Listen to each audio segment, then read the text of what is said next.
You ready? Ready, let's do it.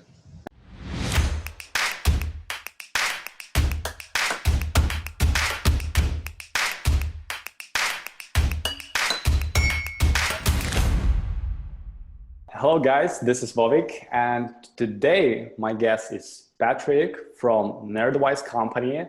Hello Patrick. Hey, Vovik, good to be here. Thank you so much for joining me today. I think this conversation will be very fruitful and very interesting because Nerdwise is specializing in lead generation, prospecting, targeting, and helping other companies to gain sales, to accelerate, to acquire new clients. So there are a lot of things to talk about, right? And to start from, could you tell me a few words about yourself and, of course, the company? Sure. So again, my name's Patrick Baynes. I was an early employee at LinkedIn, and that was in 2007. And then since really working at LinkedIn in 2007, my entire career, and still to this day with Nerdwise, has really been about helping individuals and companies take advantage and capitalize on what technologies are allowing them to do. And they, whether it be solutions like Woodpecker, LinkedIn itself, there's many of these tools out there. They can create really an incredible amount of value for organizations of all size, but without the processes, the best practices, the experience. There's a number of things to the recipe that have to come together to allow people to really effectively make the most of these types of technologies. And so Nerdwise is really all about that. We look to increase the capacity and the productivity of the companies and the individuals that we work with. And just one simple example is using LinkedIn and tools like Woodpecker. A single CEO, a sales rep, an individual in any role really could engage hundreds of people every single day. They can be doing their regular jobs and doing the things that they've been hired for, that they need to do to move their business forward. But then in the background, they can be engaging people on Woodpecker, using Woodpecker to engage new audiences, to follow up with people, and then they can be using other platforms as well. And so we just have this great opportunity today to use technology to grow faster and to have to do much more with less. Not even like a little bit more. You can actually increase productivity pretty significantly. So that's really what Nerdwise is about. We work with CEOs and sales teams to help them take advantage of the opportunity that's out there with tools like Woodpecker. Right. So when it comes to the process, how does it look like in your case? How do you generate clients for your clients? Sure. So there's often one of the first discussions is helping people define who their target customer is. And, you would think every business has this figured out, but in fact, almost every business has a diverse range of customers, and so when you challenge somebody to tell me who is your target customer, it's often a very dynamic discussion. So usually that's where we start. So for example, if we work with a cybersecurity company and they have healthcare clients and of all sizes, and that's their main customer base, then that may be easy actually if they only want to target healthcare. But many companies might have healthcare, financial services, and other categories. And so when it comes time for them to decide who they want to target, you have to really think that through, not just in the category, but then down to who is the target buyer. And another example is if you're targeting small organizations, then it's oftentimes going to be the CEO or people that are at the very top. But the larger organizations, you actually go down to maybe VP and director. And so, I think that the first step is often, because it's not just traditional sales anymore or traditional business as usual. What we're actually doing is helping them run marketing programs through their sales teams. And so we need to be very clear about who we're going to target, not just in the category, but then down to the individual.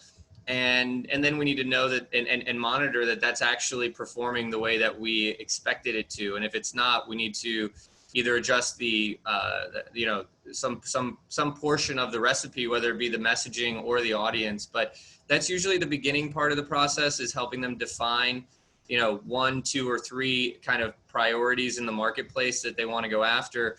The second is, once you know who you're going to target, is your messaging. And so if I'm targeting healthcare versus financial services versus resellers, I need to use different messaging. So once we know who we're targeting, we put together typically messaging to support engaging that audience. And then the kind of third piece to the process is a slow, steady ramp up, where we want to both get the client comfortable with the process and how we are helping them take advantage of these tools, but also that we are making sure we're getting the right performance. You know, of course, meetings and opportunities is the ultimate metric that we're after, but we also want to know that people are actually engaging with us, responding, and so on, before we, you know, really scale any of their programs. So, I mean, those are some of the main points to the process. And then once we hit a real sweet spot and kind of get our stride, we can scale their program through additional members of their team. From your experience, where do companies fail?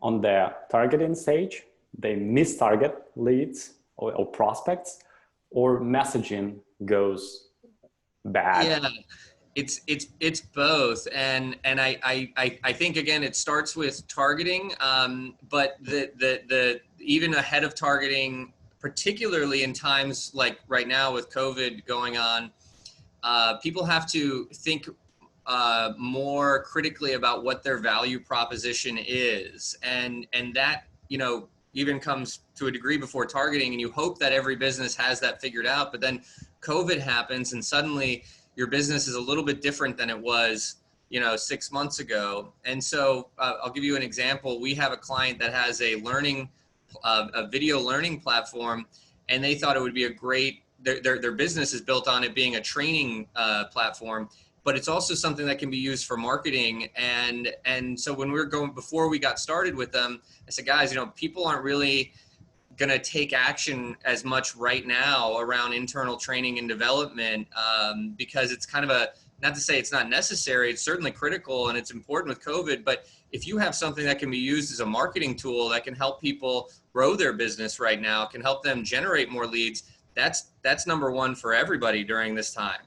And so we help them kind of redefine their value proposition to something that will be more effective now during COVID, which is now positioning their solution as, this can help you grow your business. And so I think some people, they either don't have that value proposition nailed down completely yet, or they had something that worked, and it does work in certain scenarios. But from a marketer standpoint, I want to make our job easy. All right. I want to get the most results as easy as possible. And so I'm not going to go after the harder or I don't want to go after the harder category. I want to go after the one that people are going to be like, yes, this is interesting. I have time for this. We can do this. And I want to really make my job easy so I can make the results come to fruition. So I think sometimes it starts there, and then from there, you know, the targeting and the messaging are next up. But yeah, I think knowing your value and particularly kind of reassessing that right now, and then figuring out, okay, if that's really the value that we create now, who are we going to be able to who needs that the most, right? Who really is after that value. And you know, in the case of the client I mentioned, they went from targeting internal training to product marketers. And so product marketers, that's all they do. They want to drive conversions, get their product out there. And so instead of just video, now they've got video with buttons and conversion opportunities. So, you know, same solution, their business, you know, their product didn't change, but we just help kind of align them to the marketplace in a way that's going to work better for them now.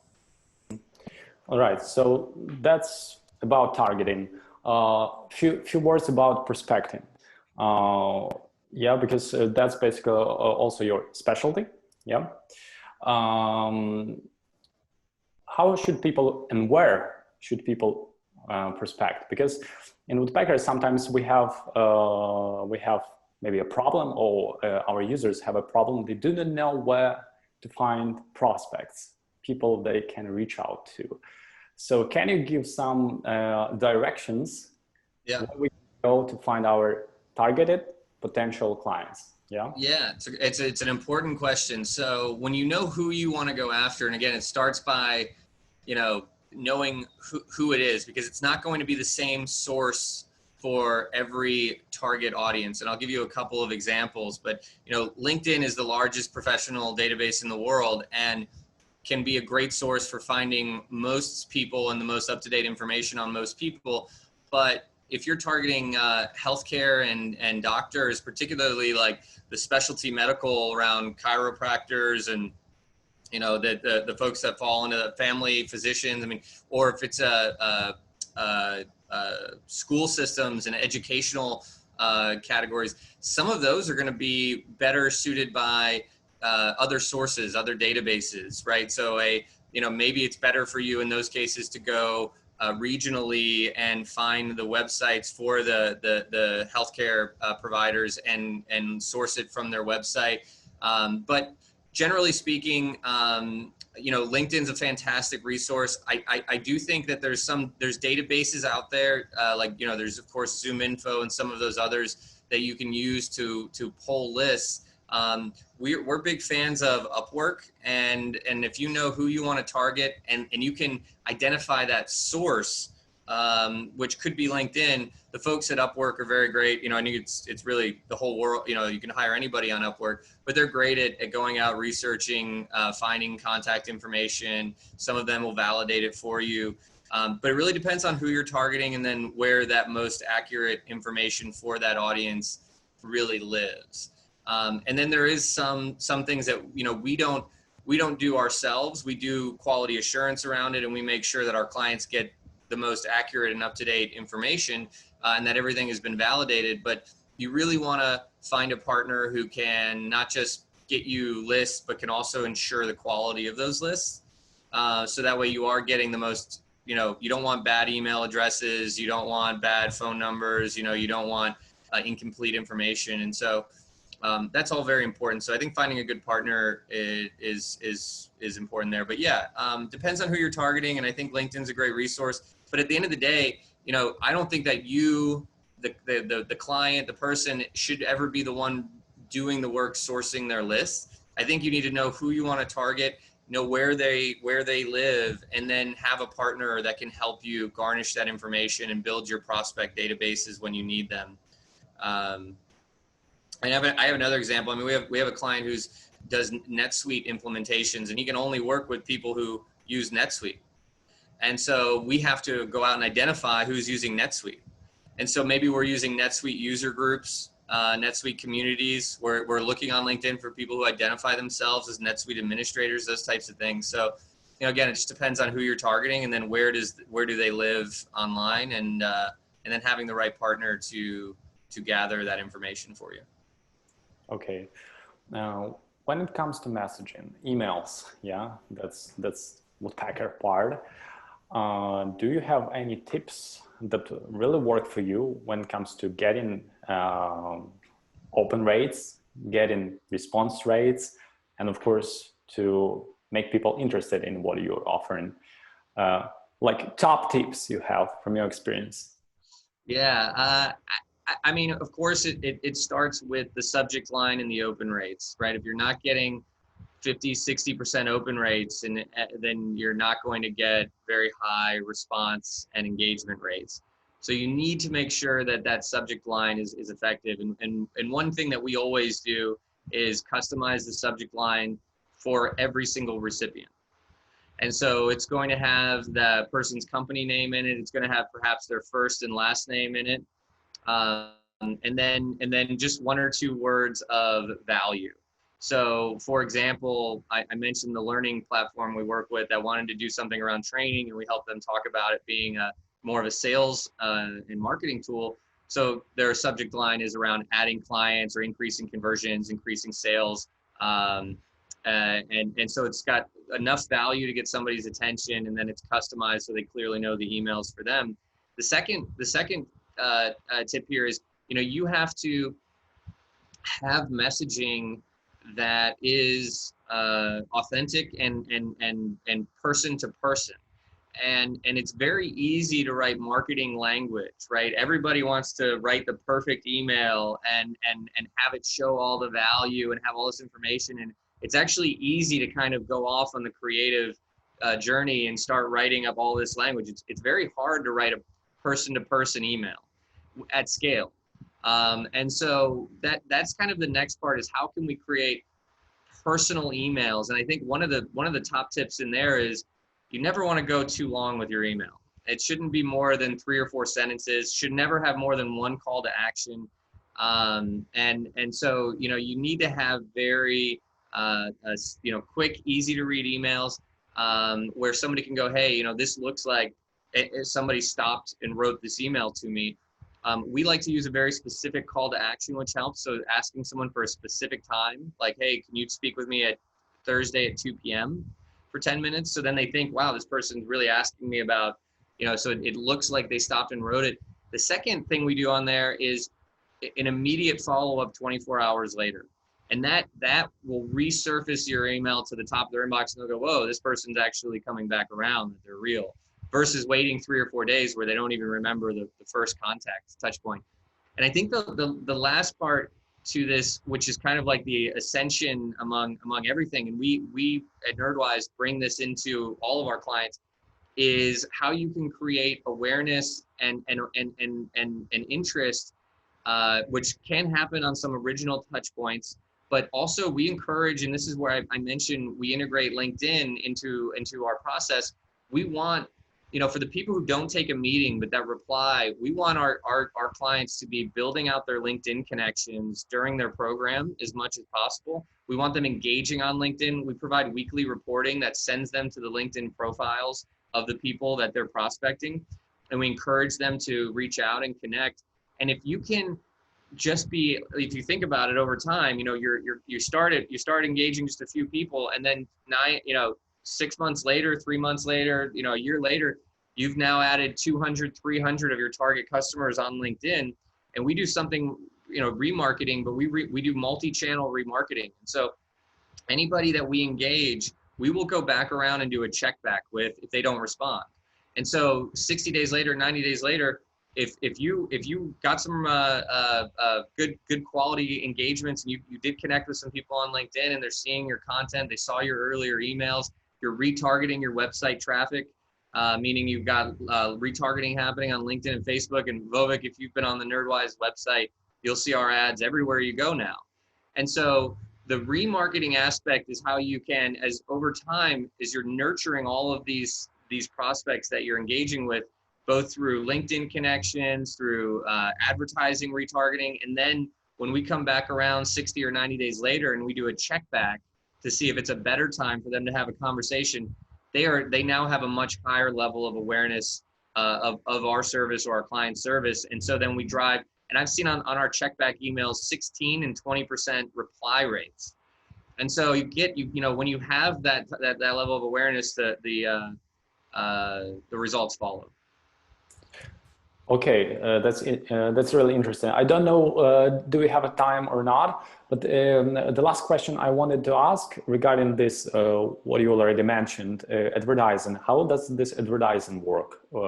So I understand you send like emails, you have the target group prospects, you have them on LinkedIn, you engage with them, and so on.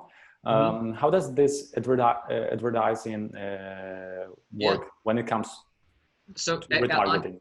On your website, and what we do this on setup on day one with our customers, is we ask them if they have, it's called a pixel for Facebook and Instagram. On LinkedIn, it's called a tag, and you install this code on your website. Some people already have it, some don't. And then anybody that we contact, when they click on that website link and they visit your website, they become part of a custom audience that you can retarget with your advertising. And so we may generate over the course of a month 500 clicks. And so, you know, maybe only 20 of those people actually replied, or 30 of them, I don't know, you know, whatever the number is, but all the clicks that you're gathering, and I have this happen all the time. People will say, you know, I ask them, you know, how did you hear about us? And they said, oh, I keep seeing your ads on Facebook, or I keep seeing your ads on LinkedIn. And what's actually happening is that they clicked on an email 3 months ago and they're just keep seeing our ads. So it's interesting because, like, recently I've received a question from one of our users about using Pixel to use, like, to send email, and if somebody clicks, they will receive some retargeting marketing, yeah, or maybe, for example, on Facebook, yeah. And I wasn't sure if it's legal to tell the truth. It's totally legal.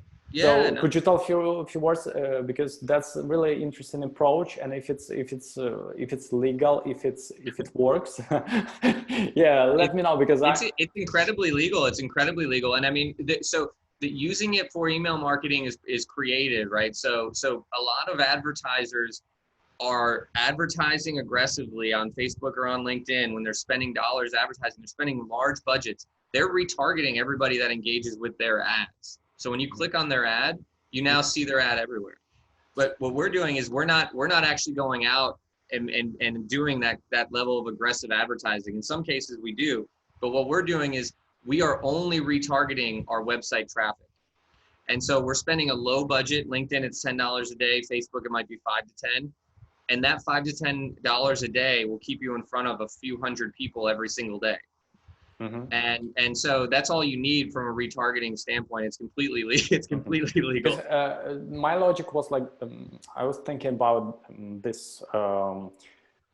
When you go to website, for example, and you subscribe to a newsletter, I don't know how it works in USA, for example, but for example, we do have a GDPR, and so I accept, for example, marketing materials, marketing communication. I accept the processing my data, my personal data. Yes, and that it looks like, for example, in inbound sales, in inbound marketing. Yeah, because when it comes to cold emails, yeah, I receive a cold email, and then I, for example, click on website, and it automatically triggers like remarketing in the future. But for example, I do not have, I'm not, how to say, informed about that. And I was thinking about this element, yeah. Because I'm, as a prospect, your prospect, I'm not informed about future communication. It's really the platform. So Facebook enables retargeting, you know, LinkedIn enables retargeting. And so when you sign up for Facebook or LinkedIn, you're opting into their platform, and that they have that identification of you, and that they can target you all over the web. And so it's really just opting into their platform. And then they have that ability to track you and put advertisements. So when you are on Facebook, yeah, you're accepting this basically. Exactly. And then you know, Facebook tracks you all over the web. And so when they see, you know, when you install a code on your company website, like Woodpecker website or Nerdwise website, then they can not only track you all over the web, but they go, oh, like, boom, this is a new person that's interested in your company. And so it's just called a custom audience. And then you can put advertisements just in front of those prospects. Okay. Yeah, it makes sense. All right. So Patrick, it was really interesting talking to you today. Thank you so much for your time. Guys, thank you for watching this video. Of course, make sure to subscribe and give us a like. Have a good day. Bye-bye. Thanks, Vovik. Cheers.